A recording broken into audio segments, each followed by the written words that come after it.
era yo. Pero entonces, por ejemplo, entonces yo me conocí con todos ustedes, poco a poco, entre una cosa y otra, me conocí con los que se llamaron Alerta Roja, se llamaban primero Da Capo, medio sonaban en radio, oía mencionar a Tráfico, a Crash, a tus otras bandas. Con Herbie no me conocía en esa época. Entonces, underground tal vez éramos todas las bandas, sino que hubo un momento en que empezó a surgir, y lo que tú dices, hay un antes y un después con el concierto de conciertos. Por ejemplo, Einar Scarpa, que tocó después de Coque y compañía y en Distrito Especial, y los otros integrantes de lo que se volvió Pasaporte, Pablo Tedeschi, Einar, Carlos Iván, traían música de Argentina y videos de los conciertos de Argentina, y uno veía, wow, se ven los conciertos igual que en el Madison o que no sé qué, con tremendos escenarios. Aquí no veíamos eso, aquí no había prácticamente conciertos ni música oficial, pero habíamos un montón de bandas tocando en bares. Yo alterné en mix con hora local, alterné con una banda que se llamaba ADN, con otras bandas, con algunas de Melodía Escape, había, ¿cómo las llamaban los de Ratón? Bueno, había un nuevo, bueno, en Bogotá, digamos, había 30, 40 bandas, tal vez, hoy hay como 300, no sé cuánto. Bueno. Todas pidiendo la pizza nuestra que le dieran. Sí, y el domo, por favor, déjenos tocar. Había puercos en la pizzería, del domo. Que mantuvo el rock colombiano como este no fue domo, ¿no? Sí, exacto. Tuvo bandas de plata, un bar que se llamaba Lennon, también en la 85. Luego, en los 80, el bar Metro trajo por primera vez a Soda Stereo y a Enanitos Verdes. Entonces, y las primeras veces que vino Soda Stereo a Bogotá fueron, o una vez los teloneros fueron, o sea, Soda Stereo fue telonero de compañía ilimitada, creo que en el concierto de la Feria Exposición o en la feria. Bueno, es que compañía ilimitada realmente era muy grande, era una banda enorme. Era una banda que ha sido muy constante. No, pero te digo yo en el sentido de que uno la escuchaba en la radio, la invitaban a todos lados, es decir, tenía mucha atención mediática, junto a Pasaporte y junto a... Sí, es porque eran ricos, no porque tenían dinero. Siempre han sido muy constantes, a pesar de que hayan tenido rachas, porque yo los vi por primera vez en el 79 en vivo en un concierto en la Javeriana, porque Pillo y Fernando Sáenz eran de la Javeriana, Juancho era de la Pilota, a mí me quedaba cerquita y Juancho pues era compañero mío de la universidad. Entonces, y yo fui a verlos, pues obviamente el teatro estaba repleto, tocaban unos covers y temas de ellos y el concierto fue buenísimo, todo el mundo cantando. Pero venga, vamos a parar un poco porque usted fue otra vez a la parte bonita y comenzó. Y yo lo que necesito en este momento... A lo underground, sí. Vamos a pasar el micrófono aquí. Este sí era calle. Este sí era calle. Pues es que, o sea, yo te comento de lo que conocí y lo que viví. Yo creo que usted es un espía de... Y o sea, cuando yo ya ingresé en la música, que terminé de carrera, se oía mencionar por todas partes a La Pestilencia. Y las otras bandas que te nombré, o sea, todas éramos underground porque nadie estaba grabando, no salíamos en televisión casi ninguna banda. Sí, no, pero el movimiento ese que estamos hablando, que tenemos que definir el hoy, tenemos que llegar a un acuerdo sobre qué fue el rock en español en realidad. Pero yo ya veo que Chepe sí jugaba en los dos equipos, pero acá está Hugo y está Pacho, que esto sí era, pero calle, porque es que en Bogotá se empezó a dar, al igual que en Medellín, un movimiento de metal y de punk muy underground, aquí en los 80, de donde era parte, por ejemplo, Hades, de donde era junto con Darkness, con Neurosis, con otras bandas muchísimas, Killcross que comienza en esa época, y por otro lado, un movimiento que viene del punk de Medellín, que se traslada a Bogotá, se me cuenta, Killcross la fundaron mis primos, que hoy son los de On The Thread.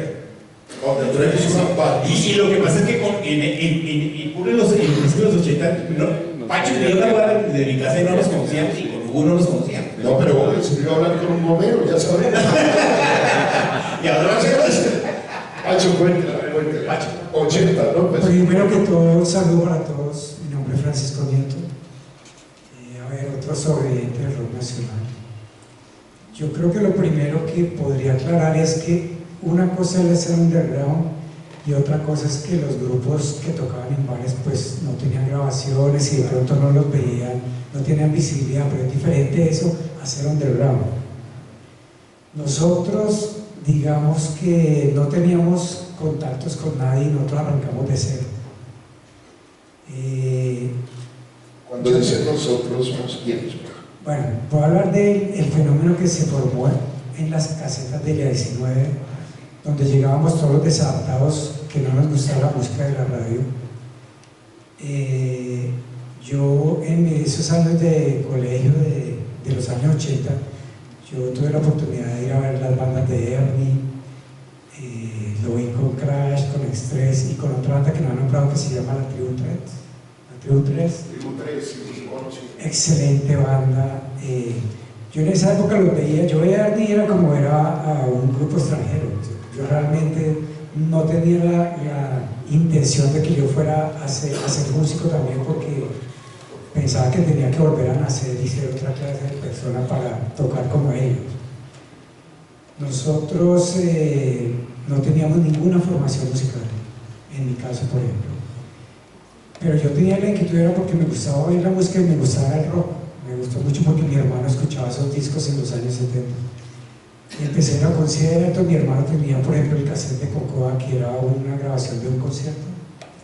Yo nunca pude verlo, me pareció muy bueno.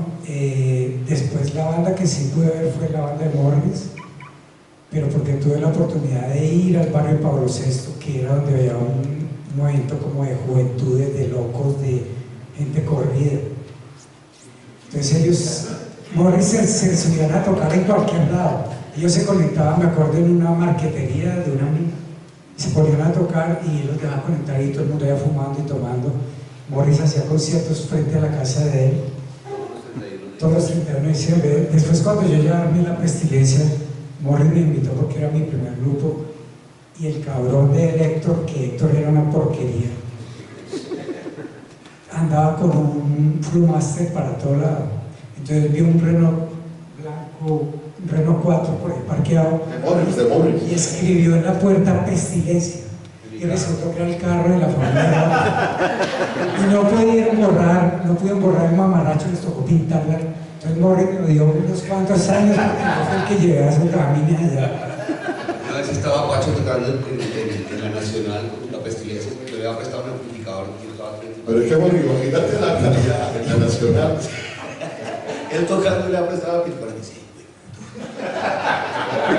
Esa era parte de una actitud que teníamos nosotros, que queríamos romper con todo. Y el que nos echaba la gasolina más que todo era Héctor. Héctor decía, nada de vieja guardia, nada de ni mierda, estamos arrancando de cero. La única música es la que estamos haciendo nosotros. Nosotros empezamos de una vez a hacer música pues en español, pero influenciados específicamente por los grupos de hardcore de los años 80. Ni siquiera por los grupos de punk, nada de Sex Pistols ni nada de eso. Y que Pacho, un paréntesis, Pacho es guitarrista, es un gran guitarrista. bueno, soy aprendiz. Su Llevo 40 banda años aprendiendo. ha pasado por bandas increíbles, por eso les digo que Pacho puede estar acá en los 90, porque Pacho, Pestilencia, 1980, Alma a la derecha, Neurosis, hasta por la corte, creo que pasó, ¿no? O sea, por la corte penal.